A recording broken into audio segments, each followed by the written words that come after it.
The rain fell hard against the glass walls of Daniel Hunt's office, blurring the glittering skyline of New York City. Inside, the air felt cold, too cold, despite the warmth of the golden lights. He sat behind his massive desk, staring at the framed photograph of his late fiancée, a woman whose smile had once been the anchor of his world. That picture had gathered dust over the years, yet Daniel couldn't bring himself to move it. It was all he had left of her, the love he lost, the heart he buried. To everyone else, he was Daniel Hunt, the ruthless billionaire CEO who built an empire from the ground up. But inside, he was a hollow man living in the echo of his past. Love, he decided long ago, was a weakness he could no longer afford. But fate, unpredictable, stubborn, and cruelly poetic, had other plans. Before we continue, if you believe in kindness, forgiveness, and second chances, please take a moment to like, comment, share, and subscribe to Kindness Spark. Your support helps us spread stories that touch hearts and remind the world that love still matters.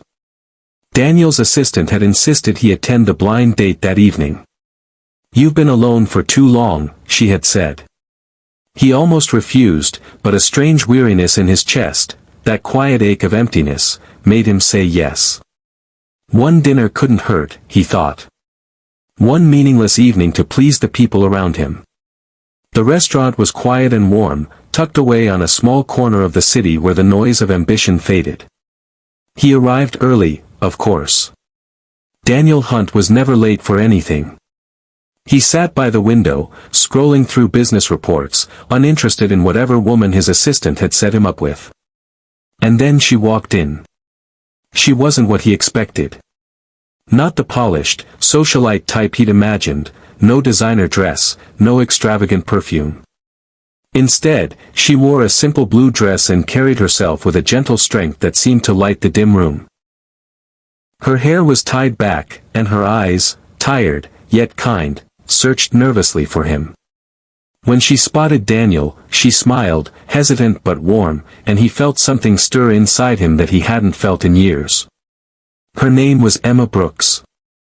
She apologized for being a few minutes late, explaining softly that she had to drop her son off with a neighbor. A single mom, he realized. The kind of woman who worked twice as hard and still smiled. At first, Daniel thought the evening would be another forgettable dinner. But as the conversation went on, he found himself listening. Really listening. Emma didn't talk about money, luxury, or ambition. She talked about life, the messy, unpredictable beauty of it. About raising her son alone after her husband left, about working 2 jobs and still finding time to bake cookies for her son's school events. She spoke with honesty, humility, and a quiet courage that made Daniel's carefully built walls start to tremble. He couldn't remember the last time someone had spoken to him like that, not because of who he was, but because they actually cared to understand him.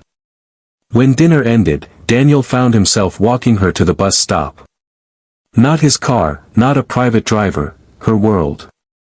The city lights shimmered on the wet streets, and for a brief moment, he wished he could stay there, beside her, just a man and a woman, not a CEO and a stranger. That night, when he got home, the silence in his penthouse felt heavier than usual. He poured himself a drink but couldn't stop thinking about her laugh, her stories, the way her eyes softened when she talked about her little boy. Something inside him shifted, quietly but deeply.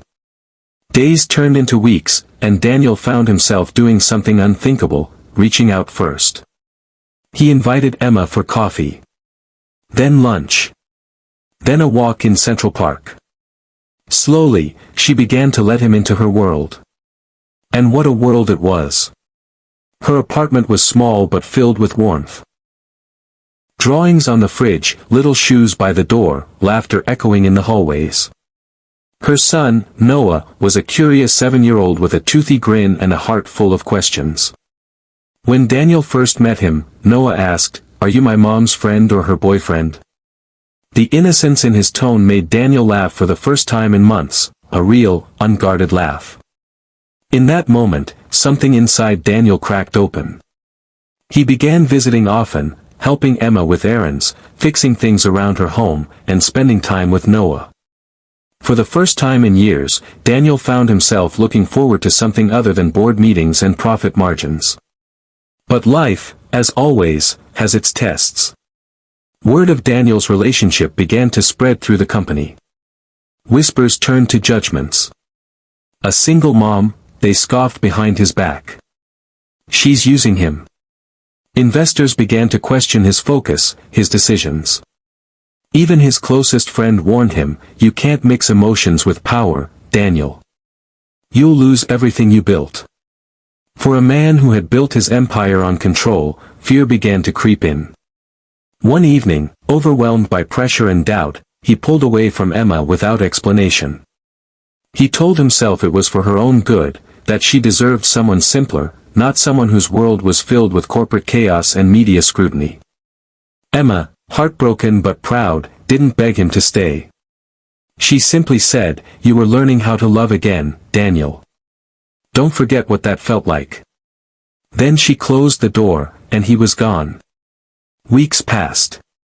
His empire grew colder, his office quieter. Yet, every time he looked out at the city, he saw her reflection, in every smile, every act of kindness he passed on the street. He tried to drown the memories in work, but love doesn't fade just because we run from it. Then one rainy afternoon, fate intervened once again. Daniel was driving home from a meeting when he spotted a familiar figure by the roadside. Emma, struggling to push a broken-down car, with little Noah standing beside her. Without hesitation, he stopped. The look on her face was a mix of surprise and hesitation. "You didn't have to stop," she said quietly. "I know," he replied softly. "But I wanted to." He helped her fix the car, soaked to the bone, and for the first time in months, they stood together again. Noah looked up at him and said, "Mom misses you, you know."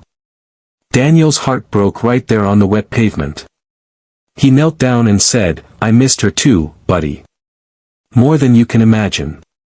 That night, Daniel drove them home, and when he saw how Noah hugged his mother before bed, something inside him finally gave in.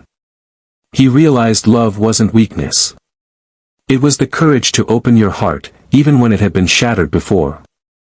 Days later, Daniel showed up at Emma's workplace, a small cafe where she worked part-time, and quietly handed her an envelope.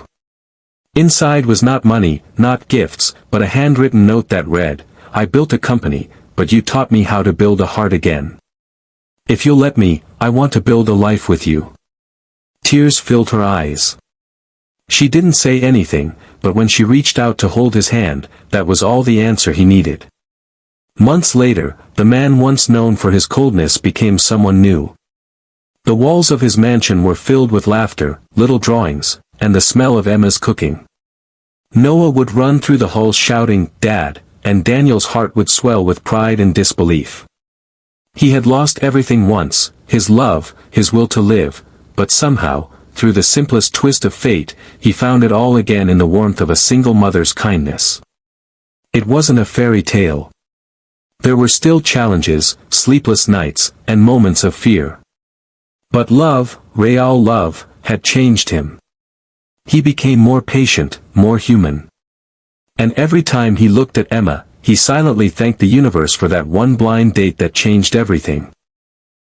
If this story touched your heart, please don't forget to like, share, and subscribe to Kindness Spark. Every click helps us keep sharing stories that remind the world that love, hope, and kindness still exist. And before you go, we'd love to hear from you. Would you give love a second chance if life offered it again? Leave your answer in the comments below. As the years passed, Daniel often thought back to that rainy night when it all began, the night a broken man met a woman who showed him that even the coldest hearts could feel warmth again. In a world obsessed with success and appearances, she taught him the simplest truth of all: love is not about perfection. It's about presence. About showing up, again and again, for the people who remind us what it means to be alive. And so, the ruthless CEO who once swore he'd never love again ended up finding his forever, not in boardrooms or penthouses, but in a small kitchen filled with laughter, burnt cookies, and the quiet magic of a love reborn. Because sometimes, life doesn't give us what we expect. It gives us what we need. And that, Daniel finally understood, is the greatest surprise of all.